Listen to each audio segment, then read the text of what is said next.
Well, I don't know that anyone around here is more excited for Christmas. But then again, maybe I'm wrong. Anybody in the room excited for Christmas today? Okay, just a couple of us. Let's try that again. Kids in the room, we need to hear you because I'm afraid some of the adults may have fallen asleep already. And so, is anybody in the room excited for Christmas tomorrow? That is more like it. It's not just the day, is it? It's the whole season for some of us. Like we love the Christmas season, the whole build up to Christmas. And I know not everyone feels that way. And legitimately, I just want to recognize this morning that there are some of us in the room that this is an incredibly difficult and hard season. I just want you to know we're praying for you. We're praying for those of you who this will be the first season without someone dear to you. And I know that this is a challenge. I want us to talk a little bit about the theme that we've been talking about over the last several weeks, and that is the word Advent. It comes from the Latin word, we learned this a few weeks ago, Adventus, which is an incredibly fun word to say, and I think we should all say it together. So everybody say Adventus with me. Adventus. Can you say that without smiling? Adventus. It means arrival or coming. Paul, who was a leader in the early church, wrote a letter to a church in a city called Galatia. And he's writing his letter to this early church, this church that is like most churches, this church that has struggles and they have trials. This church was in the middle of learning a very important lesson. It's a lesson rather, that not only our church, but all churches must learn in every generation. It's a lesson that needs to be relearned in every generation. The lesson is simple, but it's very profound, it's very powerful. And basically, it's this. The good news or the gospel is that Jesus came to save sinners. And that's the message and lesson that everyone who finds themselves a part of God's church should be able to rally around. And every generation of the church has to relearn this lesson because there's a tendency in church for us to try to change the message and the purpose of the church. And Paul, very clearly in his teaching, is teaching us and the church, the Galatian church, that the point of everything that we do in church life and in our personal lives really should be all about Jesus. And so he's writing this letter, the Galatian letter. And if you want to turn there, if you have your copy of the Bible with you, we're going to go to Galatians chapter 4. Galatians chapter 4. After several pages or chapters of this letter, Galatians chapter 4, we're going to look at verses 4 through 7. Paul writes to this church and to our church, "But when the fullness of time had come, God sent forth his Son, born of a woman, born under the law, to redeem those who were under the law, so that we might receive adoption as sons. And because you are sons, God has sent the Spirit of his Son into our hearts, crying, 'Abba, Father,' so you are no longer a slave, but a son, and if a son, then an heir through God." Now, there's a really curious phrase in there. Did you notice it? It's that phrase, the fullness of time. It's an interesting way to put words together, isn't it? So I just want you to think about this with me. If there was a moment when the fullness of time had come, when God, the Bible tells us, sent his Son Jesus into the world, then there must have been a lot of other moments that weren't what? That weren't full. What does that mean? That the moment was full, that there was a fullness of time. It means every moment, every second, every hour, every day, every week, every month, every year, from the beginning of time until the day that Paul is talking about was somehow lacking. History and time itself was missing something, some ingredient. It's interesting when I think about Christmas and I think about, we always sort of make it personal, right? When I think about Christmas, I generally think about what Christmas is like in my home. I think about my family. I think about my kids. And it's different how Christmas in my house is different for Kristen and I than it is for our children. And our experience of Christmas, and really I have 4 kids, 4 wonderful, incredible kids, but the experience for my 2 younger kids is even different than the experience for my older 2.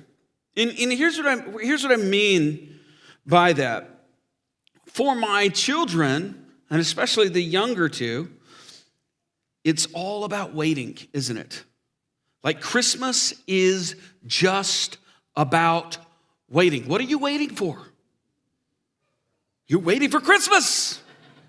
You're waiting for Christmas morning. Thank you. You demonstrated that beautifully. It's all about the experience of Christmas is more about waiting than it is anything else. Now, my older 2 kids are sort of in this in-between phase. They're waiting, but they're also doing something else. They've been doing a little bit of preparing. Now, but for mom and dad, and adults in the room, you understand this, Christmas is less about waiting and it's more about the preparing, isn't it? Like there's some mamas in the room that just sort of hung their head like, yes. You know what's terrible about the Christmas season, by the way?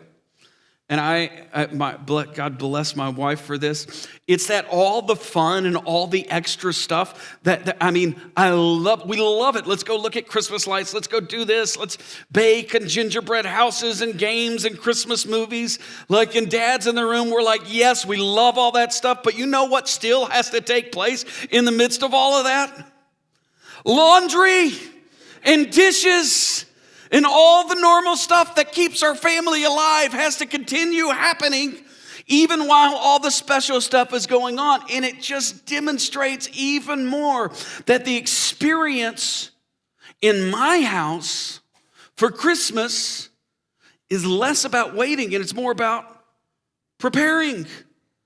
How many of you in the room feel that? Like you feel the preparation game is strong. Like, and you wish you were done preparing, but there's a lot of preparing that has to take place today, isn't there? We're not done yet. Right? So if you shift gears from waiting to preparing and you think about there's gifts to buy, there's gifts to wrap, there's gifts to assemble, there's food to cook, parties to host, things to clean, dishes to scrub, activities to do. Right? And here's the deal. The kids are sort of just chilling out in the background as all of this is happening because Christmas is going to happen for them regardless. And meanwhile, mom and dad are running around frantically preparing. Because in my home, for Christmas to happen tomorrow morning, and you understand what I mean when I say that, right? Our Christmas morning, I'm not talking about the birth of Jesus. That has happened, it's coming no matter what, okay? But it all depends on my bride and I. All the way back in the Garden of Eden, our first parents, Adam and Eve, made a terrible, selfish decision. They were foolish. And they sinned against God and plunged themselves and all of us who would follow after them into darkness. And our whole theme this month has been light. And so it's appropriate for us to look all the way back to when humanity was first plunged into darkness. From that time, that we were plunged into darkness because of the sin of Adam and Eve, from that very time, God made a promise that someday someone would come. And if you've been a part of the church for a while, you've heard us speak about this prophecy before, that someday one of the offspring of Eve would come along and would crush the very head of the deceiver, of the one who tempted Adam and Eve into making this foolish and terrible decision in the first place. He promised us that God promised us that he would not forever let us linger in darkness. But for years and years and years, the promised one did not come. I mean, that's why we have a whole Old Testament. And it's a humongous section of the Bible. It's way larger than the New Testament. The waiting. Like children waiting on Christmas morning. The waiting, but he didn't come. We waited and he didn't come. And there would be glimpses throughout the Old Testament, throughout history, that God was at work, little peeks into what he was doing. He never abandoned his people, but the truth is, and I think you understand what I mean when I say this, the truth is, in the Old Testament period of time, you had to look for God, didn't you? If you were enslaved in Egypt, you had to look for God.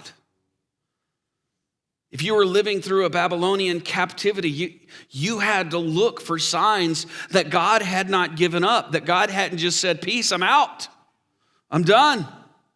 You had to lean in and look. And about 2,600 years ago, God sent a man, a prophet, along with a promise from God. During this period of time where people were having to lean in and look really hard for him. And here was the promise, Isaiah 7:14. We've said it many times over this last month. Therefore, the Lord himself will give you a sign, or the Lord himself will give you a peek into what he's doing. And behold, the virgin shall conceive and bear a son, and shall call his name what? Emmanuel. Emmanuel. Isaiah fleshes out what God promised all the way back in the garden. All the way back in Genesis, he fleshes it out just a little bit more. In Genesis, we learn that the offspring of Eve would come and crush the deceiver. Isaiah comes along and unwraps this gift for us just a little bit more and tells us that the name or the title of this one who would be the offspring of Eve would actually be called Emmanuel. God with us. A few chapters later, Isaiah recorded another promise from God. For to us a child is born, to us a son is given, and the government shall be upon his shoulders, and his name shall be called Wonderful Counselor, Mighty God, Everlasting Father, and Prince of Peace. Of the increase of his government and of peace there will be no end. On the throne of David and over his kingdom, to establish it and to uphold it with justice and with righteousness from this time forth and forevermore. The zeal of the Lord of hosts, or the Lord of angel armies, will do this. Friends, for years, humanity waited. They heard the promise and they didn't see the fulfillment. Some of us this morning can probably relate to that, can't we? Some of us this morning understand better than most what a season of waiting feels like.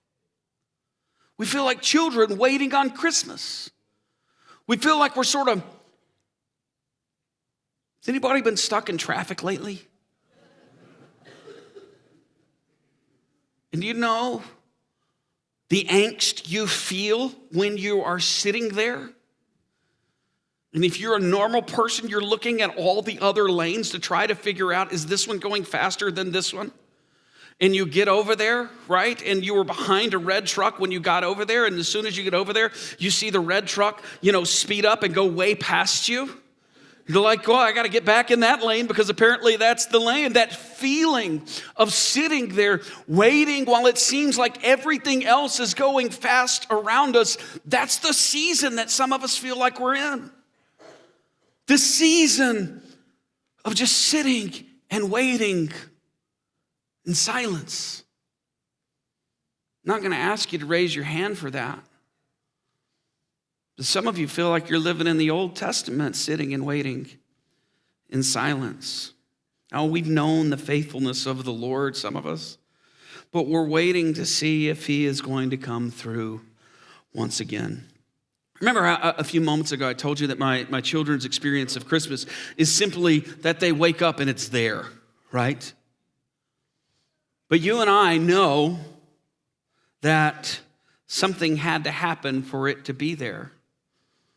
Something has to happen. Things have to be wrapped. Things have to be cooked. Christmas morning breakfast doesn't happen at our house. I don't know what you eat at your house. I love this conversation, like Christmas traditions. But in the Crow house, like Christmas morning is a waffle bar, right? And we make waffles on Christmas morning. We make waffles lots of other times as well. But the waffles don't happen unless somebody gets in the kitchen and makes the batter. Well, guess who is working in the meantime for Christmas stuff to happen in our house? It's Kristen and I. But guess who's working in the waiting in the Old Testament? It's your Heavenly Father. And guess who's working in your season of waiting as well? See, while you're waiting, God's still preparing. That just because we're in this stuck in traffic, a moment of angst, wondering if God is going to move, if God is going to come through once again, that doesn't mean behind the curtain that preparation is not taking place. So can I encourage you this morning, if you're in a season of waiting right now, no, but God is still working. He's still preparing. And just like we learned the first time, Galatians chapter 4, when the time is right, he's going to act. God's at work when we can't see him working. The fullness of time. In the fullness of time, when the time was right, while the world was waiting, God was working and preparing. God was preparing the world for the coming of the promised one. This large candle in the middle is called the Christ candle. And the Christ candle represents the light that the promised one brought into the world when he was a baby born in Bethlehem. God in the flesh at the fullness of time. This was the very light of God, the light of the world. And John tells us in him was life, and the life was the light of all men. And the light shines in the darkness, and the darkness has not overcome it. So this is the last candle we light this morning.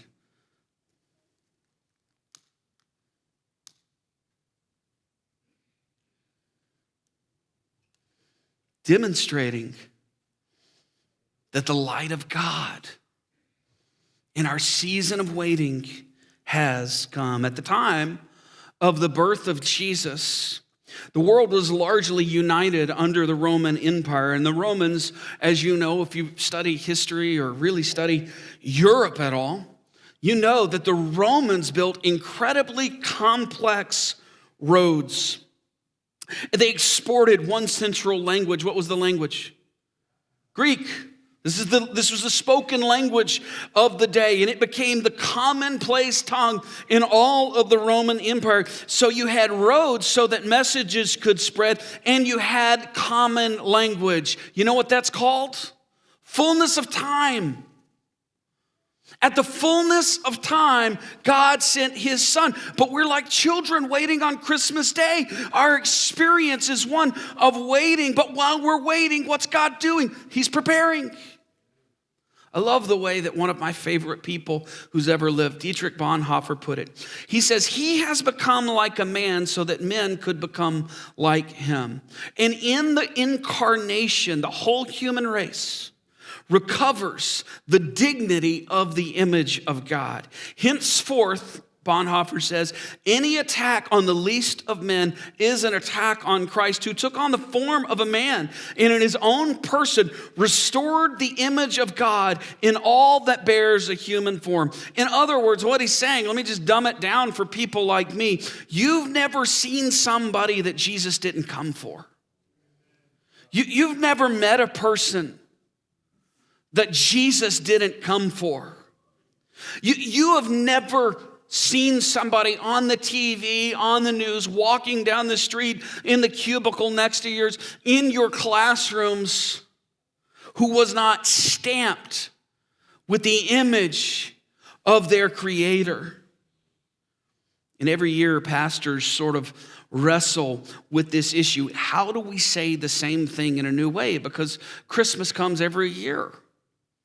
And I don't know how many of these that I've done over the years. I've lost count really at this point. And I don't know if I'm saying it a new way or not today. But let me share with you what these last couple of weeks has been utterly gripping me as I've been praying through and reading Galatians 4, thinking about the fullness of time. It's this simple thought that God sent his own Son in the fullness of time. Now, that's mind-blowing in and of itself. The fullness of time. God himself took on flesh in the fullness of time. But the scandal of it all, the shocking part of it is this. If you or I were in charge, scary thought, I know, look at the person next to you and just say, that's a scary thought if you were in charge. Now, if you could hold up a mirror and look at the person in the mirror and say, that's an even scarier thought if I was in charge. But if you and I were the designer and keeper of time, and we were going to come into humanity at the fullness of time, you know why we would come into humanity at the fullness of time? To set up shop and rule. Let's just be real. Like if you were the creator and keeper of time, if you're designing all things, readying the world for your advent or arrival, what are you arriving to do? To take the seat of power and to rule and to reign. Like that, that's what I do. That's what you do too. Fullness of time. I am just preparing for my party. I got to get everything ready. I got to get them ready so when I show up at long last, they'll be like, all hail the arrival of the promised one. That's what we do. That makes sense. We would design it so that the fullness of time would mean that the world was pregnant with readiness for a king or a queen to come and take the throne. But the creator and the keeper of time designed it so at the right time, God's own son would not come to rule, but God's own son would actually come to die. I don't understand that. That's a scandalous thought. That God, who invented time. And the Bible tells us in Galatians 4 that at the fullness of time, he sent forth his son, but he didn't send forth his son just to rule. He sent forth his son to die for you and for me. Friends, the Christmas story is not just a cute story of sheep, donkeys, camels, and wooden mangers. And you know that. I'm not telling you anything new. It's the story of the God who came to be the with us God. Not just now, but forever. And when the time was right, Jesus came. And why did he come? He came for you. The true light, which gives light to everyone, was coming into the world, we read. He was in the world, and the world was made through him, yet the world did not know him. He came to his own people did not receive him. But to all who did receive him, who all believed in his name, he gave the right to become the very children of God. That's Christmas. The fullness of time, Jesus came so that you and I could be loved by God and could know him and have a relationship with him. This morning, if you're here and this is just another Christmas for you, it's just another Christmas message. It's just some guy telling a story out of the Bible. And if you've never experienced this morning the true meaning of Emmanuel, that God actually can be with you and for you. Then I'm just going to encourage you with something. I'm going to ask every one of us in the room to take out our cards. I told you these would come into play later in our service. I'm going to ask every one of us in the room to grab our card, grab something to write with, pen, pencil, lipstick, mascara, if that's what you got. And I'm going to ask all of us, and I really am asking all of us to do this. Would you fill this out?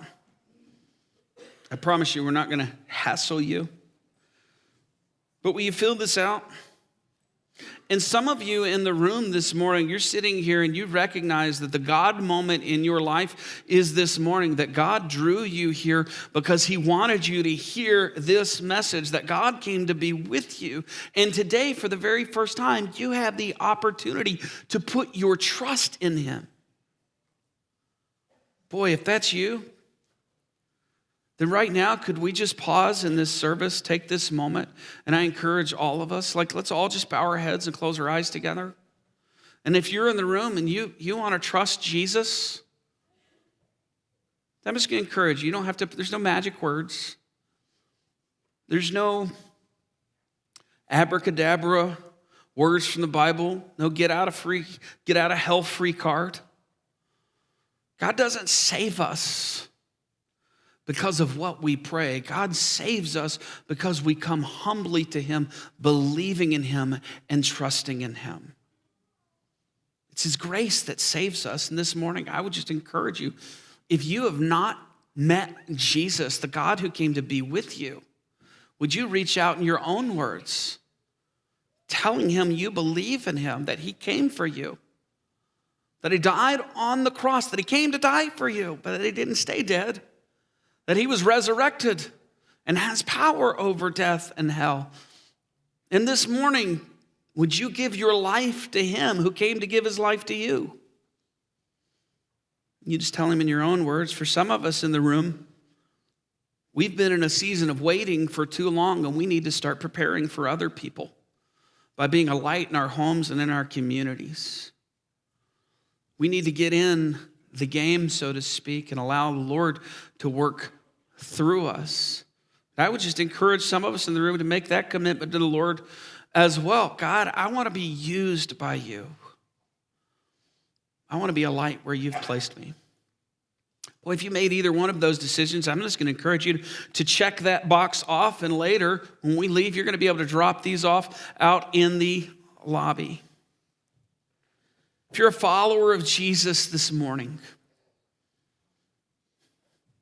we end our time in God's Word by coming to the communion table. This is the reason Jesus came.